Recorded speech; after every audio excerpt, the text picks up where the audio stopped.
Today our discussion topic is all about the operational amplifier as an inverting amplifier. आज के इस lecture में हम लोग बात करेंगे स्टूडेंट हम लोग ऑपरेशनल एम्पलीफायर को किस तरह से एज एन इन्वर्टिंग एम्पलीफायर के तौर पे इस्तेमाल कर सकते हैं। स्टूडेंट हम लोग ऑपरेशनल एम्पलीफायर को एज एन इन्वर्टिंग एम्पलीफायर और as an non inverting amplifier दोनों तरह से इस्तेमाल कर सकते हैं, लेकिन आज का हमारा डिस्कशन टॉपिक जो है वो है operational amplifier as an inverting amplifier. जब आप लोगों ने ऑपरेशनल एम्पलीफायर को एज एन इन्वर्टिंग एम्पलीफायर इस्तेमाल करना है तो उस केस में आपके लिए ये सर्किट डायग्राम है। ये हमारे पास ऑपरेशनल एम्पलीफायर का सैम्बल है, ये इसका नेगेटिव टर्मिनल इनपुट टर्मिनल है और ये इसका पॉजिटिव इनपुट टर्मिनल है। नेगेटिव इनपुट टर्मिनल को हम लोग इन्वर्टिंग इनपुट टर्मिनल का नाम देते हैं और पॉजिटिव टर्मिनल को हम लोग नॉन इन्वर्टिंग इनपुट टर्मिनल का नाम देते हैं। ये हमारे पास plus VCC minus VCC biasing terminal of operational amplifier हैं और ये हमारे पास output terminal of operational amplifier है। स्टूडेंट जब आप लोगों ने ऑपरेशनल एम्पलीफायर को एज एन इन्वर्टिंग एम्पलीफायर इस्तेमाल करना है तो आप याद रखें कि आपने इनपुट सिग्नल इन्वर्टिंग टर्मिनल के अक्रॉस सप्लाई करना है और जो नॉन इन्वर्टिंग टर्मिनल है उसको आप लोगों ने ग्राउंड कर देना है।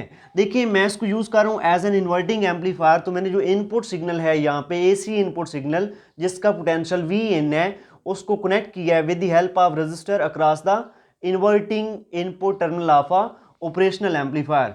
और यहाँ पे जो नॉन इन्वर्टिंग इनपुट टर्मिनल है ऑपरेशनल एम्पलीफायर का इसको मैंने यहाँ पे ग्राउंड कर दिया, मीन इसका पोटेंशियल यहाँ पे 0 वोल्ट मैंने कर दिया है। और इसी तरह से जब आप लोगों ने ऑपरेशनल एम्पलीफायर को as a non inverting amplifier के तौर पे इस्तेमाल करना है तो उस केस में आप लोग जो इनपुट सिग्नल होगा वो प्रोवाइड करेंगे across the non inverting input terminal of operational amplifier और जो इन्वर्टिंग टर्मिनल होगा उसको आप लोग क्या कर देंगे, ग्राउंड कर देंगे। तो आइए हम लोग देखते हैं कि हम लोग किस तरह से ऑपरेशनल एम्पलीफायर को एज अ इन्वर्टिंग एम्पलीफायर के तौर पे इस्तेमाल कर सकते हैं। ये देखिए मैंने इन्वर्टिंग टर्मिनल के अक्रॉस ये इनपुट सिग्नल प्रोवाइड किया और यहाँ पे मैंने एक रजिस्टर लगाया हुआ है, इसको मैंने R1 का नाम दिया है। ये रजिस्टर यहाँ पे इस टर्मिनल के अक्रॉस जो करंट का फ्लो होगा due to this alternating source उसको कंट्रोल करने के लिए मैंने यहाँ पे इसको एडजस्ट किया हुआ है।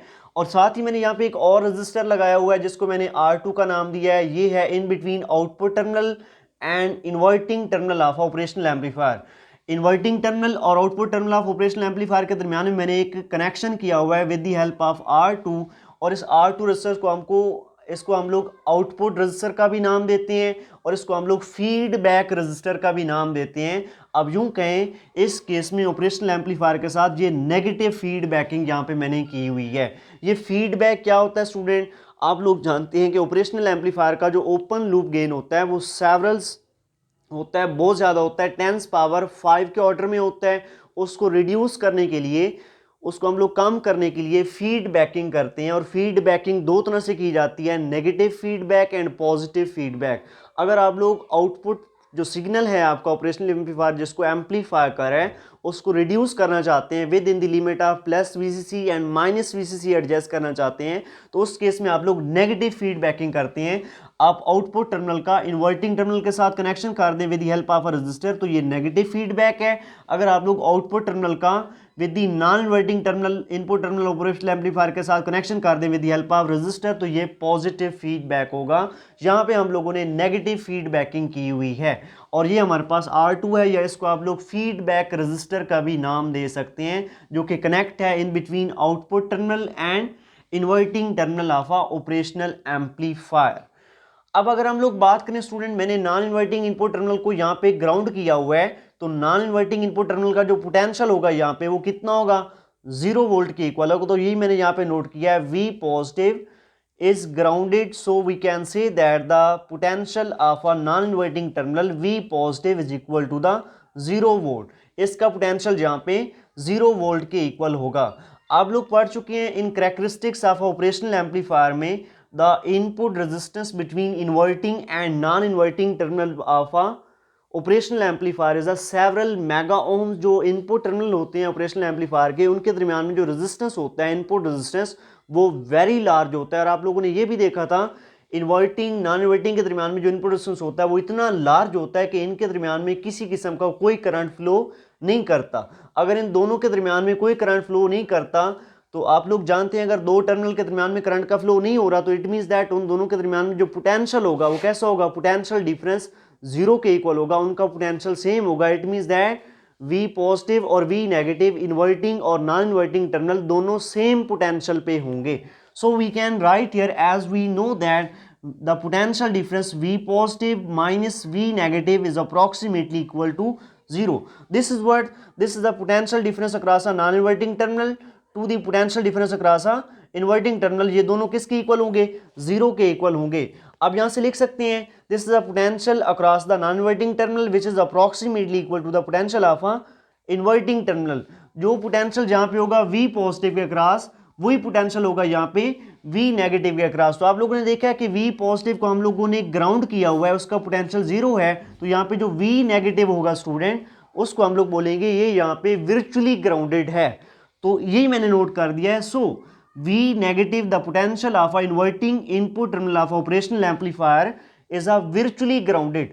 अगर V पॉजिटिव जो है potential across non inverting terminal जो है वो 0 वोल्ट होगा यहाँ पे, क्योंकि इसको हम लोगों ने यहाँ पे ग्राउंड किया हुआ है। तो आप कह सकते हैं जो पोटेंशियल होगा यहाँ पे across the non inverting terminal, across the inverting terminal sorry, वो भी कितना होगा, वो 0 वोल्ट होगा। अगर नॉन इन्वर्टिंग को ग्राउंड किया इसका पोटेंशियल 0 है, तो आप लोग जानते हैं V पॉजिटिव V नेगेटिव के दरमियान में जो रेजिस्टेंस होता है वो इनफाइनाइट होता है, इनके दरमियान में करंट फ्लो नहीं करता। अगर करंट फ्लो नहीं करता मीन ये दोनों सेम पोटेंशियल पे हैं। अगर दोनों सेम पोटेंशियल पे होते हैं तो V पॉजिटिव का पोटेंशियल 0 है तो V नेगेटिव का पोटेंशियल भी कितना होगा, 0 वोल्ट ही होगा। तो यहाँ पे मैंने नोट कर दिया है as the V positive is equal to 0 volt, so V negative is also a 0 volt. This concept is known as the virtual ground principle. virtual ground principle का इसको हम लोग नाम देते हैं कि अगर ऑपरेशनल एम्पलीफायर का एक इनपुट टर्मिनल वर्चुअली एक ग्राउंडेड है तो दूसरा वर्चुअली ग्राउंडेड होगा। अगर एक जीरो पोटेंशियल पे है, 0 वोल्ट्स पे है, तो दूसरा जो है वो भी 0 वोल्ट पे ही होगा। तो ये हमारे पास बेसिक कंसेप्ट है virtual ground principle of a operational amplifier. Next अगर हम लोग बात करें ये जो R1 है इसमें से जो करंट फ्लो कर रहा है, सपोज कर ले इस इनपुट सोर्स की वजह से वो I1 है और R2 में से जो करंट फ्लो कर रहा है वो हमारे पास I2 है। हम लोग रिस्पेक्टिवली I1 और I2 का वैल्यूज फाइंड करते हैं the current through R1। R1 में से कितना करंट फ्लो कर रहा है, वो I1 है, तो उसको मैंने यहाँ पे मेंशन कर दिया है I1। अब देखिए R1 के अक्रॉस जो करंट फ्लो कर रहा है इसकी अगर आप लोग वैल्यू डिटरमाइन करना चाहें according to the Ohm law I is equal to V over R, तो उस केस में आपको पता होना चाहिए ये जो R के एंड्स हैं इनके अक्रॉस पोटेंशियल डिफरेंस कितना है। देखिए एक R1 का एंड जो कनेक्टेड है इनपुट सोर्स के साथ, दूसरा एंड कनेक्टेड है with inverting input terminal of operational amplifier. Inverting input terminal of operational amplifier के अक्रॉस जो पोटेंशियल है वो V नेगेटिव है और जो इनपुट सोर्स के अक्रॉस पोटेंशियल है वो है हमारे पास V in. It means that हमारे पास R1 के जो दोनों एंड्स हैं एक का पोटेंशियल है V इन और दूसरे का पोटेंशियल है V नेगेटिव, तो हम लोग यहाँ पे इसके अक्रॉस करंट का वैल्यू निकाल सकते हैं I1 is equal to V in minus V negative dividing by R. This is the potential difference across the ends of R1 and this is the value of R1. आप लोग जानते हैं Vn का value Vn ही होगा और V negative का यहाँ पे कितना वैल्यू है, V नेगेटिव यहाँ पे 0 वोल्ट है तो उसको यहाँ पे पुट किया dividing by R1, so Vn dividing R1, this is the value of a current which is flowing through a R1। R1 में से जो I1 करंट फ्लो कर रहा है उसका वैल्यू आ गया हमारे पास Vn dividing by R1, this is equation 1. Similarly, now we have to determine the value of a I2 which is flowing through the R2। R2 में से जो करंट फ्लो कर रहा है उसका वैल्यू हम लोग यहाँ पे डिटरमाइन करते हैं। सबसे पहले उसी तरह से R2 के जो दोनों एंड्स हैं उनके अक्रॉस आप लोगों को पोटेंशियल डिफरेंस का पता होना चाहिए। R2 का एक एंड कनेक्टेड है with the inverting input terminal of operational amplifier और दूसरा एंड कनेक्टेड है with the output terminal of operational amplifier और यहाँ का पोटेंशियल है स्टूडेंट V0 और ये जो पोटेंशियल है आउटपुट टर्मिनल और ये ग्राउंड टर्मिनल के दरमियान में लिया हुआ है जिसको V0 का नाम देते हैं। ये यहाँ का पोटेंशियल है और यहाँ का पोटेंशियल है V नेगेटिव, तो यहाँ पे सिमिलरली R2 के क्रॉस जो पोटेंशियल डिफरेंस होगा वो होगा V नेगेटिव माइनस V0 या जिसको VO का नाम दे रहे हैं। I2 is the current through R2, so potential difference cross the R2 is equal to V negative minus V0। यहाँ पे पोटेंशियल V0 है, यहाँ पे पोटेंशियल VO है, तो ये V माइनस माइनस VO जो है ये इक्वल हो गया यहाँ पे V minus minus VO dividing by R2।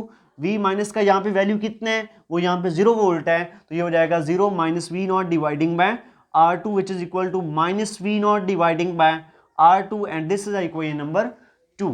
ये इक्वेशन नंबर 2 हो जाएगी। यहाँ पे आप बेसिक कंसेप्ट की तरफ आते हैं। जैसे कि आप लोग जानते हैं स्टूडेंट, इन्वर्टिंग और नॉन इन्वर्टिंग के दरमियान में रेजिस्टेंस, इनपुट रेजिस्टेंस इनफाइनाइट होता है और इन दोनों के दरमियान में किसी किस्म का कोई करंट फ्लो नहीं करता इन आइडियल केस। तो इस तरह से देखें, जो करंट R1 में से फ्लो करके आना है, जब करंट इस पॉइंट पे पहुंचेगा, आया कि करंट इन्वर्टिंग टर्मिनल की तरफ जाएगा या ऊपर जाएगा। देखिए इन्वर्टिंग और नॉन इन्वर्टिंग के दरमियान में रेजिस्टेंस होता है इनफाइनाइट, तो करंट आगे नहीं जाएगा बल्कि करंट किधर जाएगा, ऊपर जाएगा।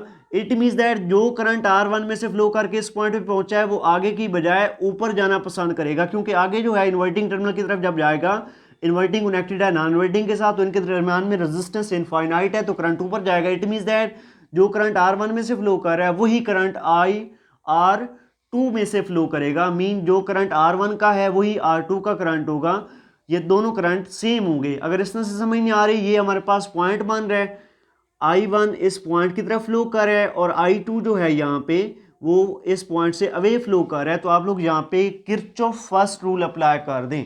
आप लोग पढ़ चुके हैं, Kirchhoff first rule is the sum of all current flowing towards a point and flowing away from the point is equal to 0।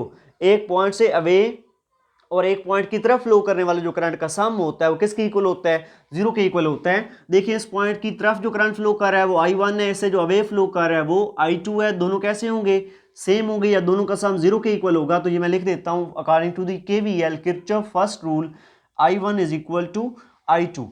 I1 I2 की रिस्पेक्टिव वैल्यूज यहाँ पे पुट करें। I1 है V in dividing by R1 which is equal to minus V naught dividing by R2। यहाँ से इसको rearrange करें, output potential dividing by input potential which is equal to minus R2 dividing by R1। Here the output potential dividing by input potential student known as a gain of a inverting amplifier which is a output voltage to the input voltage के दरमियान में ratio है।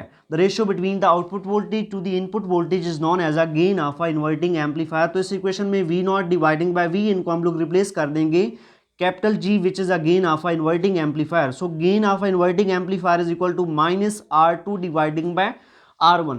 Operational amplifier as an inverting amplifier का जो gain होता है student, ये उसका एक्सप्रेशन है। This is the expression for the gain of a inverting amplifier. अगर हम लोग इसके डिपेंडेंस की बात करें, gain of a inverting amplifier depending upon the value of R2 and R1। जो gain of a inverting amplifier है वो डिपेंड कर रहा है स्टूडेंट R2 का क्या वैल्यू है, R1 का क्या वैल्यू है। R2 is the output resistance, R1 is the input resistance.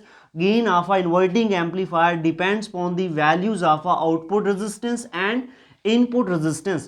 It is a independent what's happening inside the operational amplifier। जो gain of inverting amplifier है वो सिर्फ R2 R1 की वैल्यूज पे डिपेंड कर रहा है। ये इसके बिल्कुल इंडिपेंडेंट है कि ऑपरेशनल एम्पलीफायर के इनसाइड क्या हो रहा है, इसके अंदर क्या हैपन्स हो रहा है। And here is the negative sign, it is indicating that there will be the phase shift of a 180 degree between input and output terminal। यहाँ पे जो नेगेटिव साइन है ये यहाँ पे शो कर रहा है स्टूडेंट, इनपुट और आउटपुट टर्मिनल के दरमियान में 180 डिग्री का फेज शिफ्ट होगा। किस तरह से, सपोज करें आपने इनपुट पे यहाँ पे नेगेटिव हाफ साइकिल प्रोवाइड किया तो ऑपरेशनल एम्पलीफायर आउटपुट पे आपको in large positive half cycle provide करेगा। अगर आप लोग यहाँ पे इनपुट पे पॉजिटिव हाफ साइकिल प्रोवाइड करोगे, आउटपुट पे ऑपरेशनल एम्पलीफायर आपको in large negative half cycle provide करेगा। इट मीन्स दैट अगर आप लोग इनपुट सिग्नल पे इनपुट टर्मिनल के अक्रॉस आप लोग प्रोवाइड करें नेगेटिव हाफ साइकिल तो आपको मिल रहा है पॉजिटिव हाफ साइकिल। अगर आप लोग पॉजिटिव हाफ साइकिल प्रोवाइड कर रहे हैं तो आपको मिल रहा है negative half cycle. It means that जो operational amplifier negative half cycle को पॉजिटिव हाफ साइकिल में कन्वर्ट कर रहे हैं और पॉजिटिव हाफ साइकिल अगर आप लोग प्रोवाइड करें तो ये इसको नेगेटिव हाफ साइकिल में प्रोवाइड कर रहे हैं।